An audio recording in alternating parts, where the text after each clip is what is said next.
Something big has happened in Nepal right now, and it all started with a ban on social media. Last week, the government of Nepal suddenly blocked 26 major apps: Facebook, Instagram, WhatsApp, YouTube, X, even LinkedIn and Snapchat. Basically, almost every platform where young people spend their time. The government has said these companies did not register in Nepal and were not following the rules. At first, people thought, okay, maybe it's just another regulation. But for the youth of Nepal, this was the last straw. Because behind this ban, there is a much bigger story. On Monday, September 8th, thousands of young people, many of them still in school uniforms, came out on the streets of Kathmandu. They gathered right outside the parliament. Some even tried to storm in. Police used water cannons, tear gas and then bullets. By nightfall, at least 20 young protesters were dead and hundreds were injured. The army had to be deployed and a curfew was declared in the capital. This movement is now being called the Gen Z revolution of Nepal. Why? Because almost everyone on the streets was under 28 years old. So what pushed this new generation to risk their lives? Well, the social media ban was only the spark. The real fire has been burning for years. Young people in Nepal are tired of seeing the same leaders, Oli, Prachanda, Deoba, all in their 70s, ruling again and again, while the country struggles. Unemployment is high, jobs are scarce, inequality is high and more than 80% of Nepal's workforce is stuck in informal, low-paying work. That is the reason so many young Nepalis leave the country every year. And then there is corruption. Almost every big leader has allegations. Land scams, fake refugee scams, shady commissions, you name it. People say politics in Nepal has become a family business. Nepo kids and Nepo babies were trending online just before the ban. Youth were posting photos of powerful politicians' children, asking how their luxury lifestyles were funded. So when the government blocked Facebook and Instagram, it wasn't just about losing apps. For young people, it felt like losing their voice, their way to express anger, their chance to hold the powerful accountable. The group that organized Monday's protest is called Hami Nepal.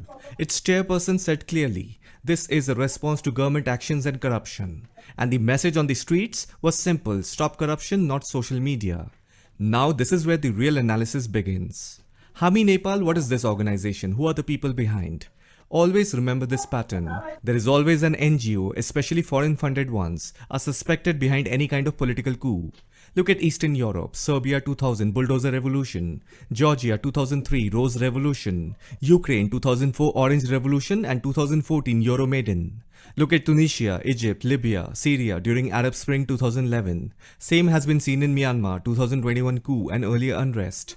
Then Hong Kong protest 2019. In Sri Lanka 2022 crisis. Last year in Bangladesh, removal of Sheikh Hasina. Even in Pakistan, Imran Khan's removal. There is always an NGO, especially foreign-funded ones, that are usually behind any kind of political coup. We see the same repeat players like NED, USAID, Freedom House, Open Society Foundation, Ford Foundation. They are always linked directly or indirectly. Now let's look at this Nepali NGO Hami Nepal. Sudan Gurung is the founder of this NGO, and this information is out in the open that Hami Nepal NGO is the organizer behind this Gen Z protest against the Nepalese government.